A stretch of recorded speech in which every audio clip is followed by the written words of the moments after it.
आप सुन रहे हैं itechf.com पर पॉडकास्ट और हम लोग बात कर रहे थे डिज़ाइन पैटर्न की। डिज़ाइन पैटर्न का ये 10वां पार्ट है। इसके पहले के अगर पार्ट आपने नहीं सुने तो वो आप पहले सुन लें, क्योंकि उसमें हम लोगों ने काफ़ी बात की है। पिछले वाले पॉडकास्ट में हम लोगों ने बात की थी क्रिएशनल का जो सिंगलटन होता है उसकी। इस तरह से क्रिएशनल पैटर्न के अंदर जो जितने भी थे डिज़ाइन पैटर्न उन सभी का डिस्कशन हो चुका है। अब हम लोग आगे बढ़ते हैं और स्ट्रक्चरल डिज़ाइन पैटर्न को शुरू करते हैं।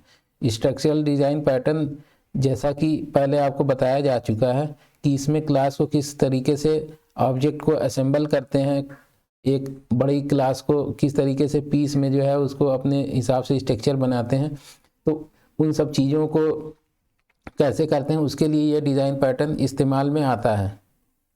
अब स्ट्रक्चरल डिज़ाइन पैटर्न का जो सबसे पहला वाला है अडाप्टर पैटर्न, इसके बारे में हम लोग बात करते हैं। अडाप्टर पैटर्न को पहले समझ लेते हैं कि क्या होता है। अडाप्टर होता है कि कोई भी इनकम्पैटिबल चीज़ को हम कंपैटिबल कर दें किसी भी तरीके से, तो उसको अडाप्टर बोलते हैं।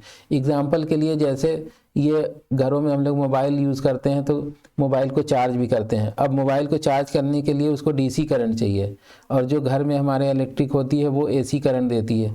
तो अगर हम एसी डायरेक्ट मोबाइल को लगा दें तो मोबाइल क्या होगा, उड़ जाएगा सीधा। तो उसको डायरेक्ट ना लगा करके बीच में एक अडाप्टर लाते हैं, और वो अडाप्टर करता क्या है कि एसी को लेता है और उसको कन्वर्ट करके डीसी कर देता है, और फिर वो हम मोबाइल को दे देते हैं। तो ये हो गया एक तरीके से अडाप्टर वाला एग्जाम्पल। अब ये अडाप्टर, इसमें सॉफ्टवेयर में किस तरीके से आप अपनी डिज़ाइन में इस्तेमाल करेंगे, इसमें इस तरीके से इस्तेमाल करते हैं कि जैसे मान लीजिए कि कोई आपकी एप्लीकेशन है, वो एप्लीकेशन कुछ प्रोसेसिंग करती है और उसको हम लोग जेसन डेटा देते हैं, तो वो उसकी प्रोसेसिंग करके आउटपुट दे देती है। अब हमारे पास एक ऐसा काम आ गया जिसमें हमारे पास वो वही प्रोसेसिंग करानी है, लेकिन हमारे पास जेसन नहीं है, हमारे पास एक्सएमएल है। अब क्या करें, अब उस वाली जो क्लास है हमारी जो जेसन को प्रोसेसिंग करती है, उसको हम जा करके चेंज करेंगे नहीं, उसको चेंज कर देंगे तो वो जहाँ जहाँ यूज़ हो रही होगी पूरा जो है बेड़ा गर्क हो जाएगा उसका।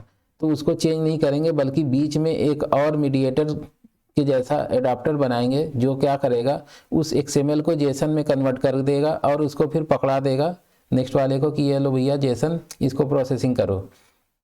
तो इस तरीके से जो हम काम करेंगे, बीच में ला करके एक घुस के कुछ भी कर देंगे, चेंजेस करके उसको पकड़ा देंगे, वो अडाप्टर पैटर्न का एक एग्जाम्पल होगा, वो अडाप्टर पैटर्न कहलाएगा। उम्मीद है ये आपको बात समझ में आई होगी। इसमें इनकम्पैटिबल जो चीज़ें होती है उसको कंपैटिबल बना दिया जाता है, तो इसको ही हम अडाप्टर पैटर्न बोलते हैं। अब बात कर लेते हैं इसके बेनिफिट की।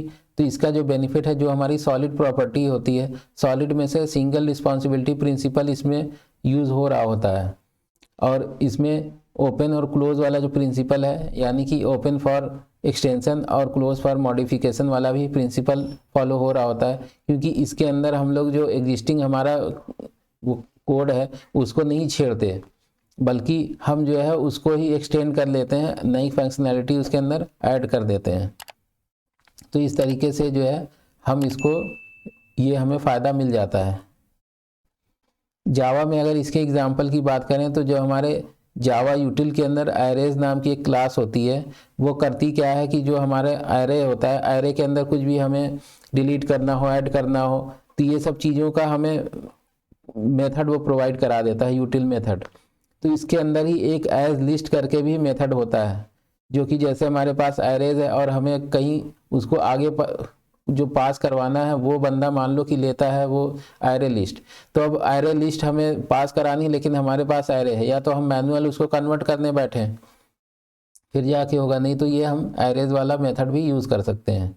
इसी तरीके से कलेक्शंस में भी लिस्ट नाम का मेथड होता है, उसको भी इस्तेमाल कर सकते हैं। ऐसे इनपुट स्ट्रीम रीडर में भी जो है वो हम लोग इनपुट स्ट्रीम दे देते हैं, ये भी एक उसका अडाप्टर का एग्जाम्पल है। तो ऐसे काफ़ी एग्जाम्पल हैं जिनको हम लोग अपने डेली लाइफ में यूज़ करते हैं, बस हमें मालूमात नहीं रहती। तो इस तरीके से अडाप्टर पैटर्न होता है ये। तो इस पार्ट में इतना ही, उम्मीद है आपको समझ में आया होगा।